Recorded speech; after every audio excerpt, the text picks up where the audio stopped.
Como crescemos? Deus quer que cresçamos em tudo como Cristo. Efésios 4:5. Deus quer que você cresça. O objetivo do Pai Celestial é que você amadureça e desenvolva as características de Jesus Cristo. Lamentavelmente, muitos cristãos envelhecem, mas nunca crescem. Emperram numa perpétua infância espiritual, permanecendo de fraldas e sapatinhos de crochê.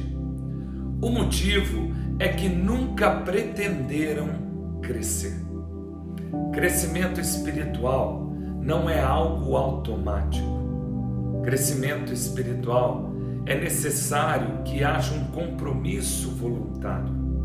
Você deve querer crescer, decidir crescer, fazer um esforço para crescer e persistir em crescer.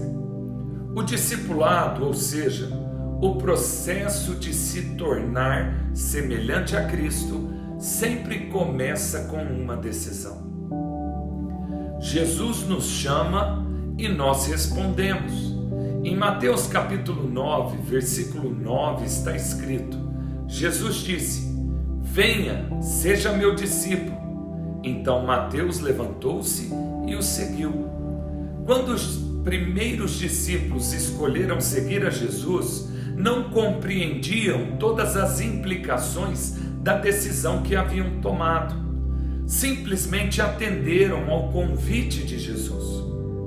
Isso é tudo o que você precisa para começar, decidir tornar-se um discípulo. Nada molda mais a sua vida que os compromissos que você escolhe fazer. Os seus compromissos podem desenvolvê-lo ou destruí-lo, mas de qualquer forma serão determinantes para você. Diga-me com que você está comprometido e eu lhe direi aonde você estará daqui 20 anos. Tornamo-nos aquilo com que estamos comprometidos. É nesse estágio do comprometimento que a maioria das pessoas perde o propósito de Deus para a vida delas. Muitos têm medo de se comprometer com qualquer coisa e simplesmente ficam vagando por toda uma vida. Outros assumem compromissos superficiais, com valores conflitantes, o que leva à frustração e à mediocridade. Outros se comprometem inteiramente com objetivos seculares, como enriquecer ou ficar famoso, e acabam desapontados e amargos. Toda escolha tem consequências eternas. Logo, é melhor que você escolha sabiamente. Em 2 Pedro, capítulo 3, versículo 11, ele nos adverte: já que tudo ao nosso redor se derreterá, que vidas santas e piedosas nós devemos viver. A parte de Deus e a nossa parte. Tornar-se semelhante a Cristo é o resultado de fazer escolhas em conformidades com Ele, dependendo de seu Espírito para ajudá-lo a consumar essas escolhas. Uma vez que tenha decidido seriamente se tornar semelhante a Cristo, você deve começar a agir de maneira diferente. Você precisará se livrar de alguns procedimentos antigos, desenvolver novos hábitos e intencionalmente mudar a sua forma de pensar.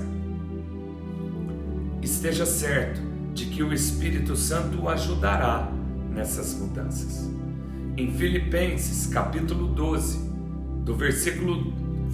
Filipenses capítulo 2, do versículo 12 ao 13, a Bíblia diz: ponham em ação a salvação de vocês com temor e tremor, pois é Deus quem efetua em vocês tanto o querer quanto o realizar, de acordo com a vontade dele.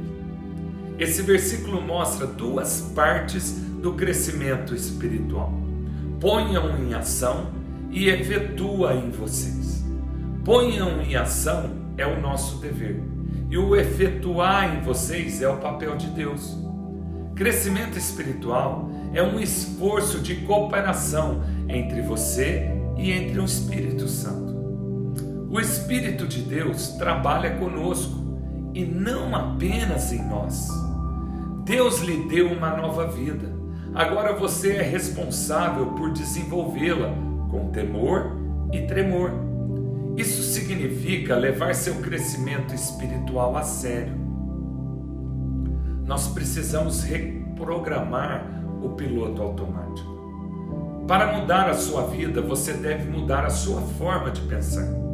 Por trás de tudo que você faz, existe um pensamento. Guarde isso que vou te dizer. Todo comportamento é motivado por uma crença e toda ação é estimulada por uma atitude. Deus revelou isso em Provérbios, capítulo 4, versículo 23, milhares de anos antes dos psicólogos chegarem a essa conclusão. Tenha cuidado com o que você pensa, pois a sua vida é dirigida pelos seus pensamentos. Ajuste o piloto automático, ou seja, ajuste a sua forma de pensar. A Bíblia diz em Romanos, capítulo 2, versículo 2: deixem que Deus o transforme em nova pessoa, mudando a maneira de vocês pensarem. Seu primeiro passo em direção ao crescimento espiritual é começar a mudança, é começar a mudar a sua forma de pensar, porque toda mudança sempre deve ocorrer primeiro na sua mente. Sua forma de pensar determina a sua forma de sentir, e o que você sente influencia a sua forma de agir. Paulo disse em Efésios 4:23, deve haver uma renovação espiritual dos seus pensamentos e também das suas atitudes. Para ser semelhante a Cristo, você deve desenvolver a mente de Cristo. O Novo Testamento chama esse desvio mental de arrependimento, que em grego quer dizer literalmente mudar de ideia. Você se arrepende sempre que muda a sua maneira de pensar, ao adotar a forma de Deus pensar, isto é, sobre si mesmo, sobre o pecado, sobre Deus, sobre as outras pessoas, sobre a vida, sobre o seu futuro e sobre tudo mais. Você assume a perspectiva e o enfoque de Cristo. Recebemos a seguinte ordem: tenham entre vocês o mesmo modo de pensar que Cristo Jesus tinha. Isso se divide em duas partes. A primeira metade dessa alteração mental é parar de ter pensamentos imaturos, os quais são egocêntricos e egoístas. A Bíblia diz em 1 Coríntios 14:20, deixem de pensar como crianças, com respeito ao mal.